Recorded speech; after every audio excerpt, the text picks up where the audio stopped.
Allez, c'est parti, gloire à Dieu. Deuxième vidéo sur la série des anciens sentiers, sur comment lire sa Bible. C'est parti, prions. Seigneur, tu es grand, tu es bon, tu es merveilleux, je te remercie pour ta grâce. Dirige ma bouche, dirige mes pas, change les cœurs, transforme les vies, Père. Au nom de Jésus-Christ, j'ai prié. Amen. Donc, comment lire sa Bible? C'est une question qui est anodine, une question qui est bête. Tout le monde va dire, bah écoute, on va la lire comme ça, par le téléphone, ou alors on va la sortir et on va la lire. Mais le problème, c'est que la plupart en fait des chrétiens lisent mal la parole de Dieu, n'arrivent pas à bien lire la Bible. Je ne parle pas ici comment dire, de lire pour prêcher, mais je parle de la lecture simple biblique, lecture normale, parce que nous faisons n'importe quoi. Il y avait un temps où je faisais n'importe quoi et Dieu m'a retranché, m'a vraiment m'a mis au taquet, ce qui fait que par la grâce de Dieu, je suis peinard. Là où je suis peinard. Alors, beaucoup de gens parmi nous, parmi nous, bon, moi, pour mon cas, j'ai arrêté il y a très longtemps parce que j'ai eu une grande expérience par rapport à ça. Euh, beaucoup des chrétiens lisent la Bible sur leur téléphone portable. Moi, franchement, je recommande vraiment, je déconseille ça à vraiment 200% parce que, sur le portable, s'il y a beaucoup de notifications, notif WhatsApp, notif Telegram, notif n'importe quelle application qui sert à rien, euh, n'importe quelle, beaucoup de notifications. Et de Dieu, en fait, lorsque Dieu a créé l'homme, Dieu n'a pas créé l'homme pour que l'homme ait un portable, mais Dieu a créé l'homme pour que l'homme ait des objets en main, pour que l'homme ait une interaction, et des interactions avec des objets physiques en 3 dimensions. Oui, objets physiques en 3 dimensions, ce qui veut dire à savoir des briques, des cubes, des arbres, de l'eau, ce qu'on voit les trains, la nature, les bus. Dieu a créé l'homme comme ça. C'est Lucifer lui-même qui a inventé, pardon, c'est une trompe, mais c'est Lucifer qui a inventé le smartphone. Ce qui fait que tout le monde sur Terre est espionné par Google, par la NSA, par la CIA, par Amazon, par Netflix. Tous les gens sur Terre sont espionnés et le téléphone rend les gens stupides. J'ai un bouquin à la maison que j'ai là qui parle des études du téléphone, mais vraiment ça tue les gens. Pas au sens propre, mais ça les détruit. Stress, dépression, stress, dépression, beaucoup de péchés, manque d'empathie, trop de stress, mais vraiment, mais des trucs terribles. J'ai une étude là, oh, et puis les ondes, les ondes, ça donne le cancer, ça bousille les yeux. L'écran du smart, du- l'écran du smartphone dérègle l'horloge interne, ce qui veut dire que l'humain ne va pas trouver le sommeil. Il y a tellement de choses. Quand les enfants, ils ont le téléphone dans les mains, ça détruit leurs yeux. Plus tard, à l'âge de 15 ans, ils peuvent avoir le cancer du cerveau. Quand l'homme il met le téléphone dans sa poche, ça détruit tout le ça détruit tous les spermatozoïdes. Quand la femme a le téléphone dans sa poche, tous les ovaires sont détruits. Pourquoi est-ce que les humains, ils ont fausse couche, fausse couche, fausse couche? Ils vont dire que oui, c'est à cause de la tante, elle est sorcière, nanana. Non, c'est le téléphone, c'est les ondes en fait du téléphone qui sont en train de détruire en fait la conception de l'enfant dans le ventre de la mère. Oui, parce qu'en fait, je sais que par seconde, en fait, il y a beaucoup de cellules qui se forment dans le ventre de la maman lorsque le bébé est en train d'être conçu dans le ventre. Mais à cause des ondes téléphoniques, clac, fausse couche. Et on va dire que c'est la sorcellerie. Non, c'est le téléphone. Donc, voilà le mal. Et si Dieu le veut, je vais en parler par rapport aux dégâts du téléphone et les ondes. C'est terrible, terrible, terrible. Là, ils vont mettre là, ils vont mettre là, ils vont mettre la 5G et ça va être un bazar monstre. Ok, alors. Donc, lorsque Dieu a créé l'univers, en fait, Dieu n'a pas créé l'univers, le monde, pour que le monde soit aussi empoisonné comme ça. Donc là, je viens de décrire les dégâts du téléphone, à la fois sur le terme psychologique et physique. Voilà. Lorsque Dieu a créé la matière, les molécules, les atomes, l'univers, en fait, tout a été vraiment fait dans un but, dans un bon but. Donc lorsque déjà en fait quelqu'un a une Bible en papier, il n'est pas en fait dérangé par les notifications, il n'y a pas un stress permanent, il n'y a pas les habitudes de checker son téléphone, de voir si est-ce que quelqu'un a répondu sur WhatsApp, il n'y a pas une addiction en fait. Ah oui. Et en plus, le téléphone il est impur. Pourquoi? Parce que toutes les pubs impudiques qu'il y a sur YouTube, toutes les images impudiques qu'il y a sur YouTube, eh ben, ça se retrouve, c'est dans le téléphone. Et lorsque la personne prend l'application de la Bible sur son téléphone, en fait, la pollution spirituelle est toujours là. Alors que si moi je prends la Bible papier que j'ai, il n'y aura aucune pollution. Parce que ce sont des feuilles qui viennent de l'arbre. Donc c'est naturel. Voilà. Et en plus, ce que je dis est vrai. Lorsque on a une Bible papier dans la main, il y a le toucher. On sent les feuilles, on voit les écritures, on voit les pages, on a un contact. Le cerveau réagit comme n'importe quel livre, comme n'importe quel livre. Par contre, quand on est sur téléphone, on n'a que le doigt. À gauche, à droite, en haut, en bas, on devient comme des légumes.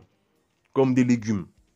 Donc déjà, en fait, on voit que la Bible en papier dépasse largement la Bible du téléphone.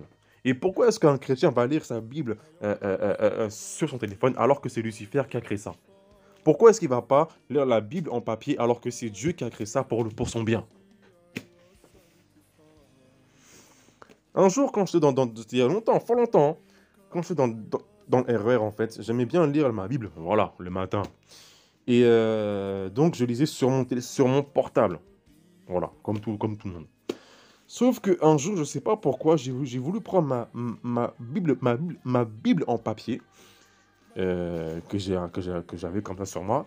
Et donc, dans le RERD, et vers Villeneuve-Saint-Georges, quand j'ouvre en fait quand j'ouvre cette Bible en papier, j'arrivais genre à sentir que lorsque j'ai ouvert en fait cette Bible en papier, il y a une sorte comme si alors comment expliquer ça? Ceux qui ont un peu de connaissances en sciences, c'est comme si qu'il y avait quelque chose comme de la physique quantique. Ce qui veut dire que lorsque j'ai ouvert la Bible, un autre univers en fait c'est ouvert en fait. Ce qui fait en fait que lorsque ma Bible était ouverte, il y avait deux forces qui étaient en train de lutter. La force qui était dans le RERD, qui est une force qu'on considère comme normale, et la force de ma Bible qui était ouverte. Ce genre d'expérience, je ne l'ai jamais vu, je ne l'ai jamais eu avec un téléphone. Pardon, avec un téléphone. Je ne l'ai jamais eu avec un téléphone.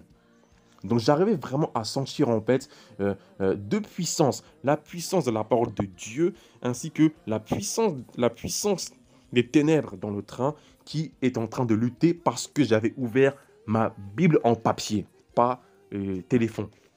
Téléphone, c'est en gros, c'est je me moque en fait. Oui, j'ai ouvert, j'étais choqué. Voilà, donc en gros, physique quantique, pour ceux qui savent, c'est comme un vortex. Un vortex où, pas un monde parallèle, mais c'est vraiment, c'est ça. Vraiment la puissance. J'étais choqué, je dis waouh. Et du coup, depuis ces jours, dans le RER, je prends ma Bible en papier. Voilà. Donc, déjà, en fait, voilà pourquoi c'est important de lire la parole de Dieu en papier et non sur téléphone portable.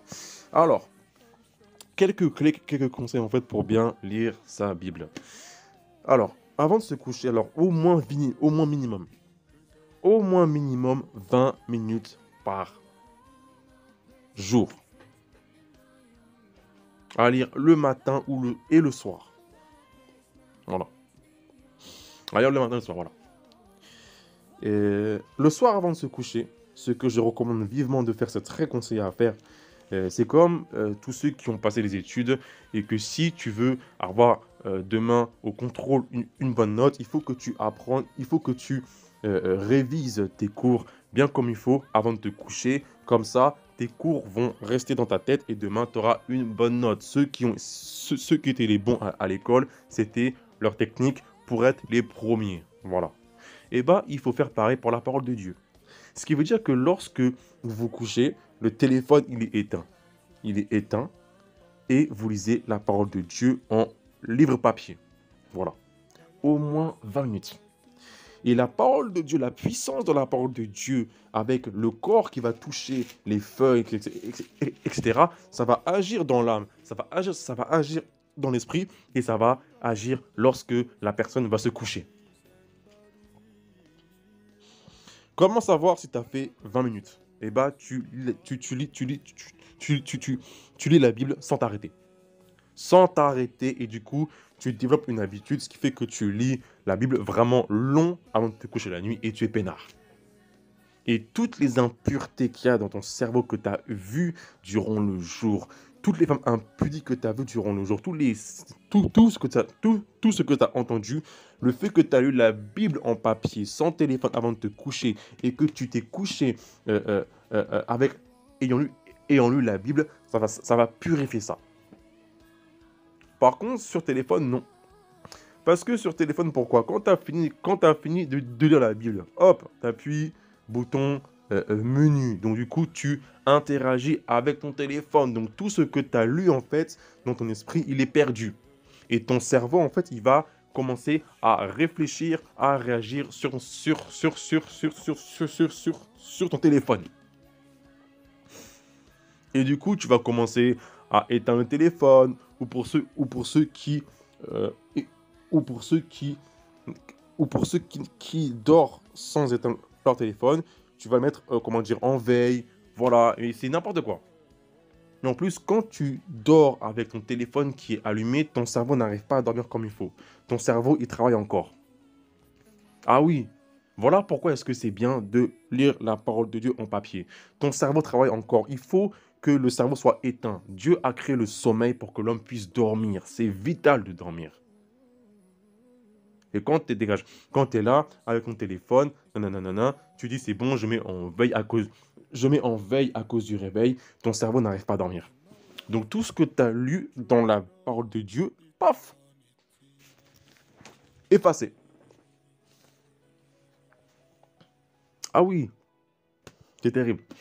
Et le matin, quand tu te lèves, donc toujours lire sa Bible en version papier, en version papier, en version papier, en version papier. Et avant d'allumer le téléphone,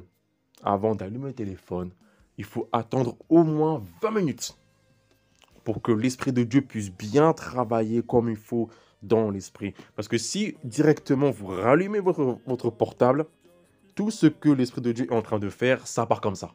C'est hop, effacé.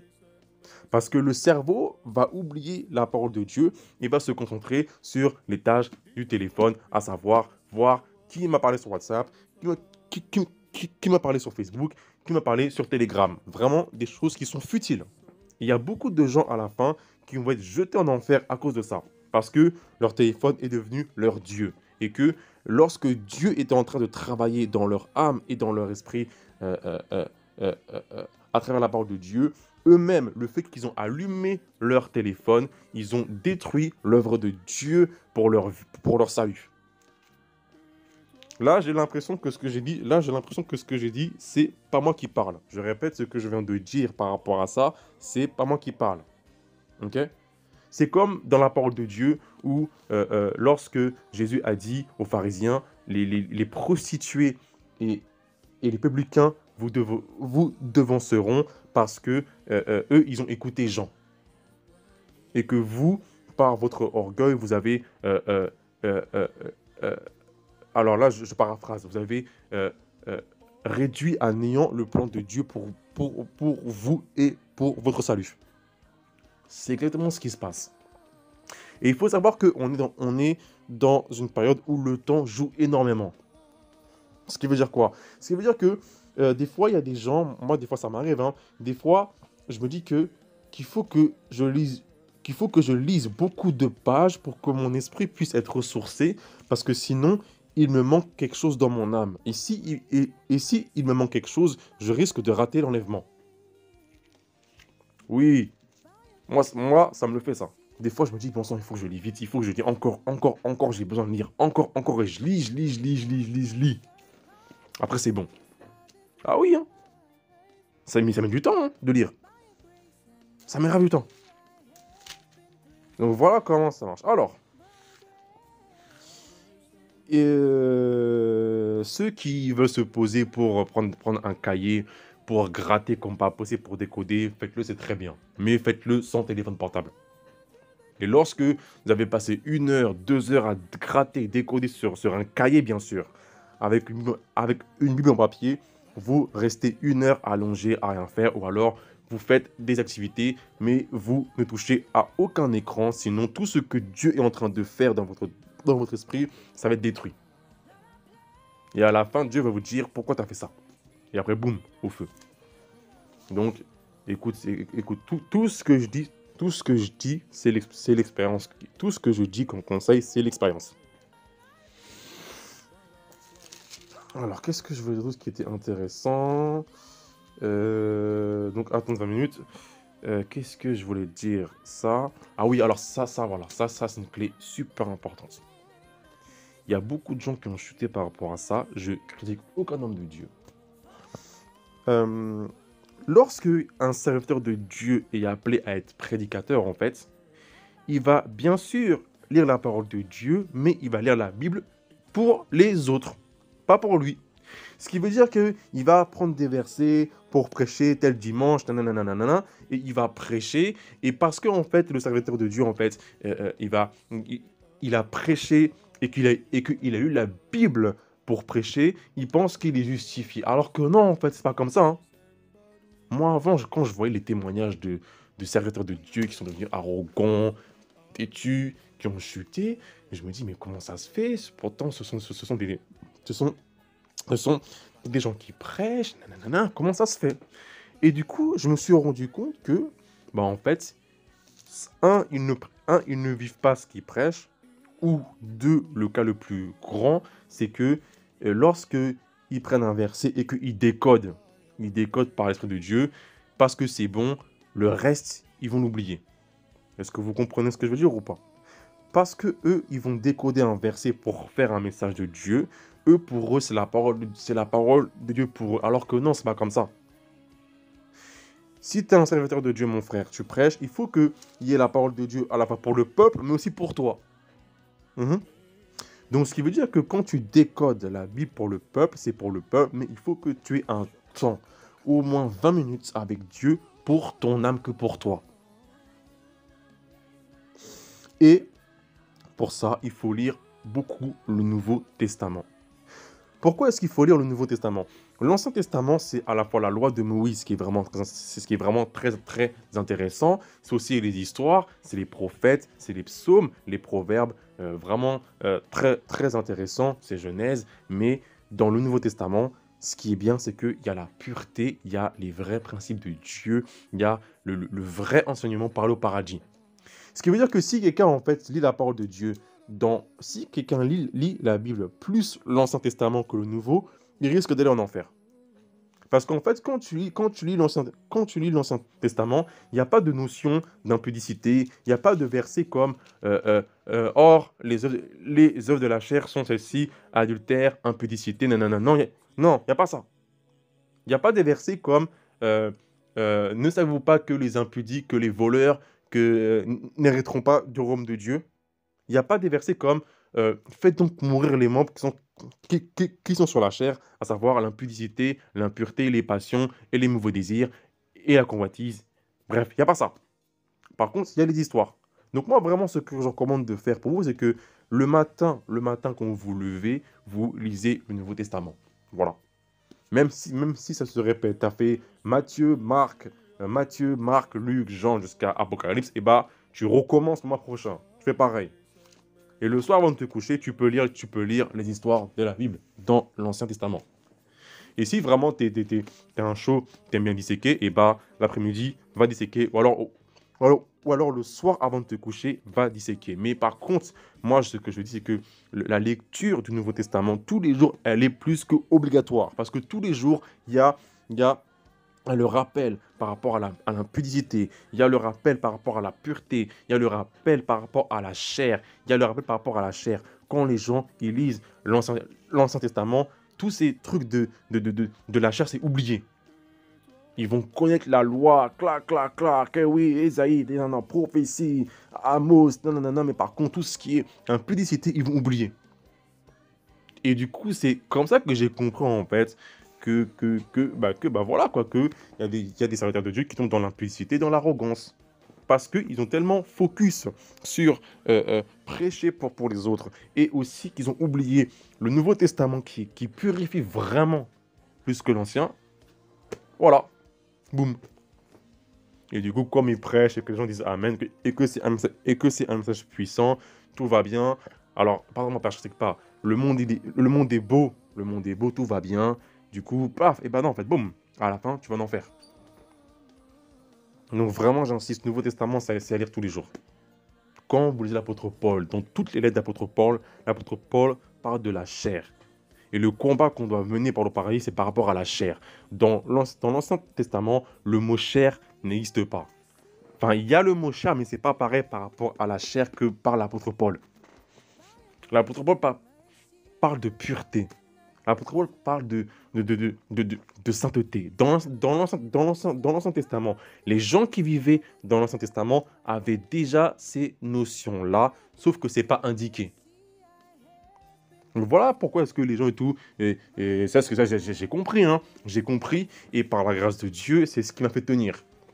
J'ai vu des gens chuter, mais comment ça se fait pourtant, ouais, j'en fais chuter, bah boum, voilà. Parce que Dieu m'a fait comprendre que c'est quand tu lis le Nouveau Testament tous les jours que tu gardes en toi la pureté, tu gardes en toi tu gardes en toi la crucifixion la crucifixion de la chair. Donc voilà comment est-ce que on va vraiment lire la parole de Dieu en tant que chrétien. Et l'application de la Bible, c'est une application qui a été inventée sous la mer, ça. Ça, c'est un démon qui a inventé ça. Et quand mon frère, ma soeur, alors vous, madame, parce que je suppose que vous êtes une mère et que vous êtes plus grande que moi, vos enfants, tous les soirs avant de se coucher, la parole de Dieu. Voilà. Et je vais mettre des liens Alors, je vous invite à regarder la description de la vidéo et je vais vous recommander une vraie Bible. Voilà. Une Bible que j'ai eue quand j'étais petit et que maintenant, par la grâce de Dieu, je suis arrivé ici. Oui ou pas? Donc, je vais vous recommander une vraie Bible avec des images que vous pouvez lire à vos enfants avant de se coucher sans téléphone. Ok, très bien. Donc, voilà comment ça marche. Il y aura une seconde vidéo par rapport à la Bible. On va comparer diverses versions de la parole de Dieu parce qu'il y a beaucoup de mots qui ont été retirés. Est-ce que vous savez que le mot adultère dans Galates 5, versets 19 à 21 a été retiré? Ils l'ont retiré.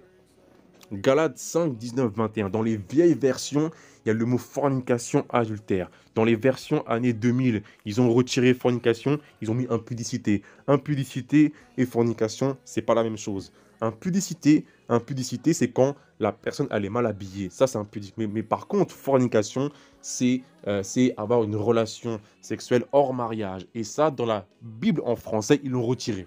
Ils ont mis impudique. Donc, quand les gens ils font fornication, ils vont dire, eh ben, on a fait impudicité. Ça veut rien dire. Ça veut rien dire. On a fait impudicité. Si vous avez fait impudicité, ça veut dire que vous avez été mal habillés l'un envers l'autre. Ça veut dire ça. Alors que non, ils ont couché avant le mariage. Donc ils ont fait fornication. Dans les Bibles anglaises, il y a ce mot-là, mais par contre, la Bible française, ils l'ont retiré. Ils ont mis impudique. Et ça, la personne qui a fait ça, elle est en enfer. Voilà, la personne, le gars, Louis II, n'importe quelle personne qui a... Enfin, peut-être pas lui, mais... Si, c'est lui.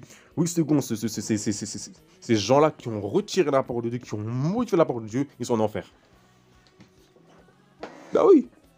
Moi, à l'époque, quand je vais dans la masturbation, ma mère m'a ramené, elle m'a dit, écoute, alors ça, elle ne savait pas, j'avais 14 ans, elle me sort un verset par rapport à...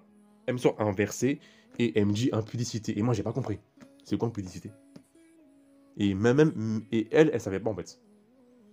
Et je me dis que si le mot fornication avait été marqué à la place d'impudicité et que ma mère m'aurait bien expliqué fornication parce que eux en anglais au Ghana, ils savent ce que le mot fornication. Je pense que j'aurais été touché pour arrêter la masturbation. Ah oui. Donc je sais pas combien de gens sont dans la fornication, sont dans la masturbation, parce que le mot fornication, ils l'ont retiré, ils ont mis impudicité. Ça veut rien dire.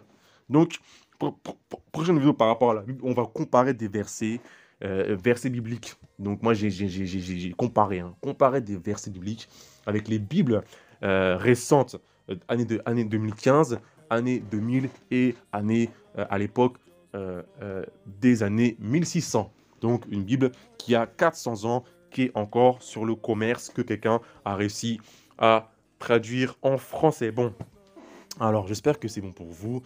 Moi, j'ai plus rien à dire par rapport à ça. Non, c'est bon. J'ai plus rien à dire par rapport à ça. J'espère vraiment que si vous mettez en pratique ce que je vous ai dit, vous allez vraiment grandir spirituellement. Ok? Donc que Dieu vous garde, que Dieu vous bénisse. On rend la gloire à Dieu. Merci Père de m'avoir laissé parler. Donc on se retrouve pour la prochaine vidéo. Ok? Allez, ciao.